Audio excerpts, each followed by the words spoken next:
I'm nervous. I'm not a public speaker, but I don't have anything to say. म अब नेपाली पनि भन्छु अलिअलि इङ्ग्लिस पनि मिसाउँछु है त्यो पनि बुझ्नु होला नबुझ्नेले चाहिँ मिलाएर बुझ्नु होला पनि I'll try. First of all त सबैजना यहाँ आइदिनु भएकोमा धन्यवाद र यहाँलाई स्वागत छ है त्यसपछि अब मम्मी बुवाको 50th एनिभर्सरी यसरी सबजना फ्यामिली र आफ्नो क्लोज फ्रेन्ड्ससित मनाउन पाउँदाखेरि एकदमै हामीलाई खुसी लागेको छ है अनि अब म त्यहाँ नर्भस भइरहेको छु अनि अलिकति म आफ्नो मम्मी बुवाको बारेमा भन्न चाहन्छु दौरो छैन नि त्यहाँ अनि अब मेरो मम्मीको बारेमा भन्दाखेरि my mummy she is my first teacher and my best teacher भनेर भन्छु म चाहिँ है अनि she is very jolly person full of energy never a dull moment in front of her कहिले पनि क्वाइट मोमेन्ट हुँदैन she is full of energy I mean bright shine in the room whenever she in बुवा चाहिने काम compose you know like he is a man of principle. He has that dignity, and of course, even though he is well educated, he is always down to earth. That's what I learned from him. त्यसै भन्छु मलाई चाहिने हैन अनि सादा जीवन उच्च विचार हुन्छ नि I think he leads by that. So about 50 years, it's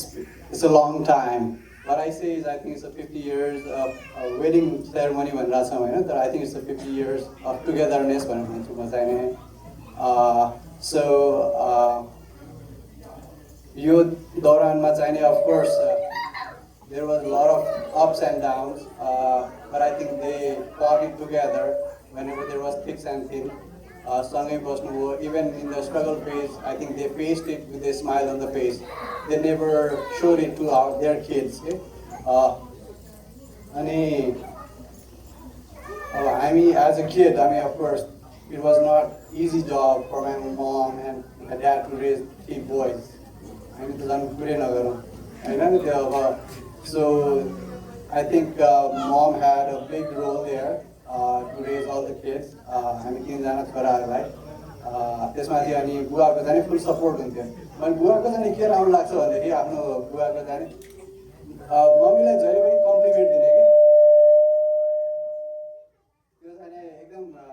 अलिकति केही मम्मीले राम्रो काम गर्नु भने कम्प्लिमेन्ट चाहिँ क्रेडिट चाहिँ मम्मीलाई दिने त्यो चाहिँ मैले त्यो पनि सिक्दैछु अहिले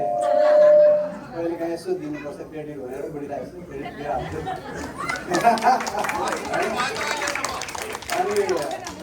अनि मम्मीले चाहिँ अनि बुवालाई पनि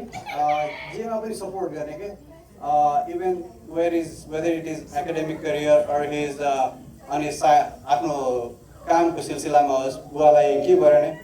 यु क्यान डु इट भनेर प्रमोट गर्ने कि मम्मीले जहिले नै हौसला दिनुहुन्थ्यो क्या यसो एकअर्कालाई एकदम सपोर्ट त्यो चाहिँ मैले सिकेँ जस्तो लाग्छ कि so that is very important as well है अब धेरै त म भन्दिनँ अब कति बयान गर्न आफ्नो मम्मी बुवाको भने जस्तो हुन्छ होइन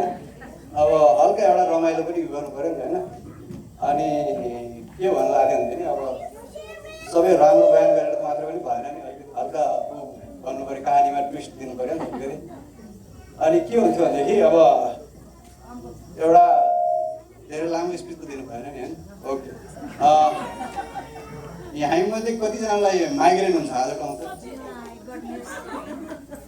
है माइग्रेन होइन अनि टेन्सन हुन्छ नि होइन हेडेक भयो टाउको दुखेर अनि इरिटेसन हुन्छ त्यति बेला कसित रिस उठ्छ सन्जा बढी होइन आफ्नै बुढासित होइन त्यति बेला अनि हाम्रो मम्मीले अनि टक्क के हुन्छ नि कहिले हुन्थ्यो अब अहिले त टचवुड हुँदैन होइन त्यति दुःख देखाएन त्यो माइग्रेनले दुःख दिएको बेलामा टाउको दुख्यो अब हुने थियो अनि मम्मी त रिसाउनु थाल्नुहुन्थ्यो अनि इङ्ग्लिसमा बोल्न थालेँ क्या पुरा इङ्ग्लिसमा बोल्न थालेँ you don't understand my problem भनेर सुरु गरेँ अनि अब त्यो मम्मीको इङ्ग्लिस सुनेको बित्तिकै अनि हामी तिनजना छोराहरू स्टडी टेबलमा गएर पढाइ जस्तो गर्न सुरु गर्ने क्या पढिहाल्नु यहाँ ज्ञानी गरेर बस्नुपर्छ आज खाइ छैन भन्ने हुन्थ्यो त्यो त ल हामी त बचिहाल्थ्यौँ सबैभन्दा प्रब्लममा को पर्नुहुन्थ्यो होला ग्यास होइन बुवा के गर्नुहुन्थ्यो बाटोमा चाहिँ आज बुढीलाई अलिक टाढो देखाएको छ सुटुक्कै निस्किनुहुन्थ्यो नदेखा पर्ने ठाउँमा गएर बस्नुहुन्थ्यो होइन चट्ट हामीलाई कुनै ल यो ल औषधि लगाएर मम्मीलाई खुवाइदिए भनेर टक्क एउटा टाइममा ल सिटामल के हुन्थ्यो होइन खुवाइदिनुहुन्थ्यो अनि के गर्ने त्यति बेला अनि बुवा जानुहुन्थ्यो बिचरा भान्सामा जानुहुन्थ्यो आज सन्तोष छैन अनि म चाहिँ खाना पकाइदिन्छु भनेर पुरा अनि पुरा मिहिनेत गरेर खाना पकाउनुहुन्थ्यो क्या होइन पुरा मिठो बनाउने ट्राई गर्छु भने मिठो खाना पकाउने ट्राई गर्नुहुन्थ्यो अनि अनि पुरा मिठो बनाउने ट्राई गर्ने अनि बिचरा मम्मी अनि तपाईँ धेरै सुत्नुहुन्थ्यो अनि एकछिन उठेर अनि आएर खानुहुन्थ्यो अलिअलि खान्छु गर्नुहुन्थ्यो अनि त्यसपछि भोलिपल्ट त छोड्थ्यो नि त माइकले अनि एकछिन छोड्थ्यो अनि बल्ल आएर भन्ने ए बुवाले त मिठो खाना बनाउनु भएर चाहिँ आज त भन्ने कि त्यो रमाइलो दिनहरू थियो अब एउटा चाहिँ अब अर्को एउटा इन्सिडेन्ट पनि सुनाउँछु यो चाहिँ नि आजभन्दा 50 वर्ष पहिलेको कथा है अब मैले मम्मीले यस्तो पर्मिसन पनि लिएको छैन यो भन्छु भनेर यो चाहिँ नि मम्मी बुवाले नै सुनाएको कथा हो यो मम्मीले सुनाउनु भएको कथा भनौँ न म त थिइनँ अनि अब मम्मी बुवाको चाहिँ नि बिहा हुने ऊ त्यति बेलाको कथा है अब अनि बुवाको भर्खर अब जब पढाइ सढाइ सकेर जब पाउनुभएको अनि मम्मी अनि बुवा चाहिँ नि हाम्रो मधुरी जिल्लाको एउटा गाउँबाट पढेर स्कुलबाट पढेर वेल एजुकेटेड आफ्नो सकाउनु भयो त्यसपछि जब पाउनुभयो त्यसपछि मम्मी चाहिँ जनकपुर सहर त्यो चाहिँ बुवाको लागि त्यहाँदेखि सहर थियो होइन अनि त्यहाँ अनि कुरा चल्यो फलानाको छोरा फलानाको छोरी होइन अनि कुरा तिनीहरूलाई पनि थाहा छ उनीहरूलाई पनि थाहा छ जस्तो स्टोरी सबजना ध्यान दिएर सुनिरहेको छ अनि के भयो भनेदेखि अनि बुवाको मम्मी जाने कलेज जानुहुन्थ्यो त्यति बेला अनि बुवाले चाहिँ चट्ट सुटुक्क एकचोटि मम्मीहरू कलेज जानुको लागि रिक्सामा जाने गएको बेला देख्नु भएको थियो अनि बुवाले ओके भन्नुभएको है मैले बिर्सेको अलिअलि मिसाइरहेको छु यहाँ होइन कथाहरू डिटेल चाहिने अनि हुने भन्ने चाहिने मोटामोटी थियो अरे क्या अनि त्यति बेला चाहिने अनि के भयो भने अनि बुवाको साथी थियो त्यही कलेजमा अनि अनि बुवाको साथीले आएर अनि सुनायो क्या तिमी हेर मधुसूदन तिमी अब गाउँको हौ यस्तो हो उहाँ अब सत्यभामा मम्मीको नाम छैन सत्यभामा अनि रिता पनि हो होइन अनि उहाँ चाहिँ अब ऊ त सहरको केटी हो उसको त ऊ त यहाँबाट त महिनामा जयनगर ट्रेन चढेर जयनगर जान्छ र त्यहाँको नयाँ हिरोइनहरूले लाउने सरवाल कुर्ता त्यहाँबाट सधैँ लिएर आउँछ एक महिनामा होइन सारा बाँध्नुहोस् त्यहाँ साधना होस् उसको सरवाल कुर्ता ऊ त एक महिनामा चेन्ज गर्छ फेसन चेन्ज गरेको होइन त्यस्तो हो तिमी हेर गाउँको सोझो साझो तिमीले देखेको पनि छैन धेरै समाज भनेर उसको साथीले पुरा कन्भिन्स गरिरहेको छ हेर अनि उसले के भन्छ भनेदेखि तिम्रो तलब यति छ तिम्रो आधीभन्दा बढी तलब त नेल पलिस र लिपस्टिकमै जान्छ भने त्यो साथीले भनेको थियो र फेरि यो बुवालाई पनि टेन्सन भयो देखिसक्नु के मन परिसक्यो अब काम लाग्यो भने होइन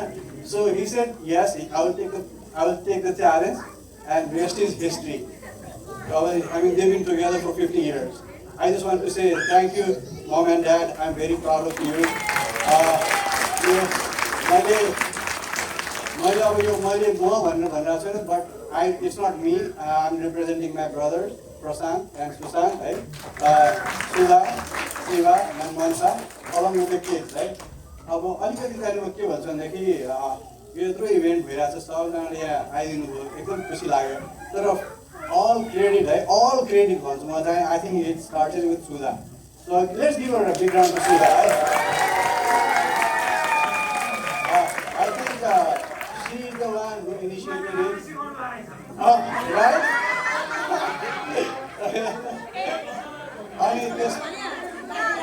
अनि त्यसमा त हामी यो तिनजना दाजुभाइ अरूहरू त हामी सबै सपोर्टिङ रोलमा मात्रै थियो कि खास we just supported those and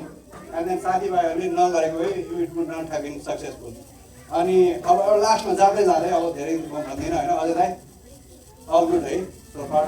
अब जाँदा अस्तिसम्म के मम्मीले हामीलाई भन्नुहुन्थ्यो क्या आफ्नो बहिनीहरूलाई कुरा गर्दाखेरि हे मैले त तिनटै छोराको धुमधामसित बिहा गरेँ गराएँ भनेर भन्नु थियो। अब आज हामी तिनटै छोरा मिलेर भन्छ हेर हामीले पनि आफ्नो बाबु बिहा गरायौँ।